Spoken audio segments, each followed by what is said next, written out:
സദൃശവാക്യങ്ങൾ 20-ാം അധ്യായം. വീഞ്ഞ് പരിഹാസിയും മദ്യം കലഹക്കാരനുമാകുന്നു. അതിനാൽ ചാഞ്ചാടി നടക്കുന്ന ആരും ജ്ഞാനിയാകയില്ല. രാജാവിൻ്റെ ഭീഷണം സിംഹഗർജനം പോലെ. അവനെ കോപിപ്പിക്കുന്നവൻ തൻ്റെ പ്രാണനോട് ദ്രോഹം ചെയ്യുന്നു. വ്യവഹാരം ഒഴിഞ്ഞിരിക്കുന്നത് പുരുഷന് മാനം. എന്നാൽ ഏതു ഭോഷനും ശണ്ട കൂടും. മടിയൻ ശീതനിമിത്തം ഉഴാതിരിക്കുന്നു. കൊയ്ത്തുകാലത്ത് അവൻ ഇരയ്ക്കും, ഒന്നും കിട്ടുകയുമില്ല. മനുഷ്യൻ്റെ ഹൃദയത്തിലെ ആലോചന ആഴമുള്ള വെള്ളം. വിവേകമുള്ള പുരുഷനോ അത് കോരിയെടുക്കും. മിക്ക മനുഷ്യരും തങ്ങളോട് ദയാലുവായ ഒരുത്തനെ കാണും. എന്നാൽ വിശ്വസ്തനായ ഒരുത്തനെ ആർ കണ്ടെത്തും?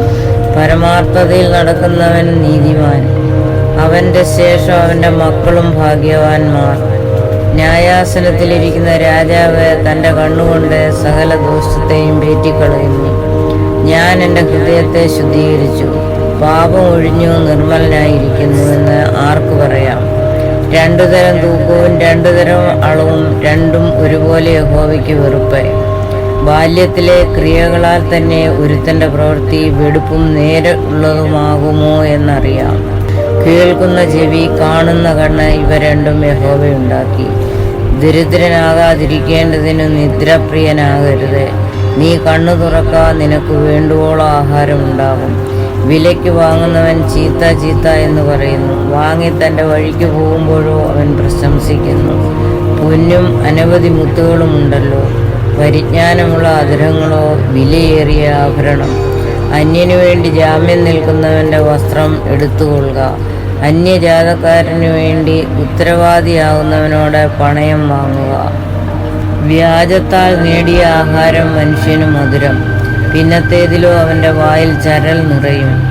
ഉദ്ദേശങ്ങൾ ആലോചന കൊണ്ട് സാധിക്കുന്നു. ആകയാൽ ഭരണസാമർത്ഥ്യത്തോടെ യുദ്ധം ചെയ്യുക. നുണയനായി നടക്കുന്നവൻ രഹസ്യം വെളിപ്പെടുത്തുന്നു. ആകയാൽ വിടുവായനോട് ഇടപെടരുത്. ആരെങ്കിലും അപ്പനെയോ അമ്മയോ ദുഷിച്ചാൽ അവൻ്റെ വിളക്ക് കൂരിരുട്ടിൽ കെട്ടുപോകും. ഒരു അവകാശം ആദിയിൽ ബന്ധപ്പെട്ടു കൈവശമാക്കാം, അതിൻ്റെ അവസാനമോ അനുഗ്രഹിക്കപ്പെട്ടിരിക്കയില്ല. ഞാൻ ദോഷത്തിന് പ്രതികാരം ചെയ്യുമെന്ന് നീ പറയരുത്.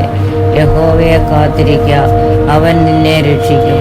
2 തരം തൂക്കം യഹോവയ്ക്ക് വെറുപ്പ്. കള്ളത്തുലാസം കൊള്ളരുത്.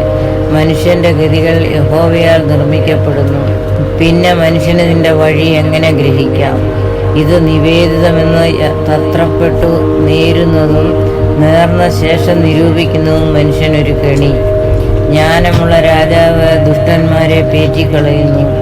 അവരുടെ മേലവൻ മെതിവണ്ടി ഉരുട്ടുന്നു. മനുഷ്യൻ്റെ ആത്മാവ് യഹോവയുടെ ദീപം. അത് ഉദരത്തിൻ്റെ അറകളൊക്കെയും ശോധന ചെയ്യുന്നു. ദയയും വിശ്വസ്തതയും രാജാവിനെ കാക്കുന്നു. ദയ കൊണ്ട് അവൻ തൻ്റെ സിംഹാസനത്തെ ഉറപ്പിക്കുന്നു. യവനക്കാരുടെ ശക്തി അവരുടെ പ്രശംസ, വൃദ്ധന്മാരുടെ നര അവരുടെ ഭൂഷണം. ഉദരത്തിൻ്റെ അറകളിലേക്ക് ചെല്ലുന്ന തല്ലും പൊട്ടിപ്പോകത്തക്ക അടിയും ദോഷത്തെ അടിച്ചു വാരിക്കളയുന്നു. യഹോവയെ സ്തുതിപ്പിൻ.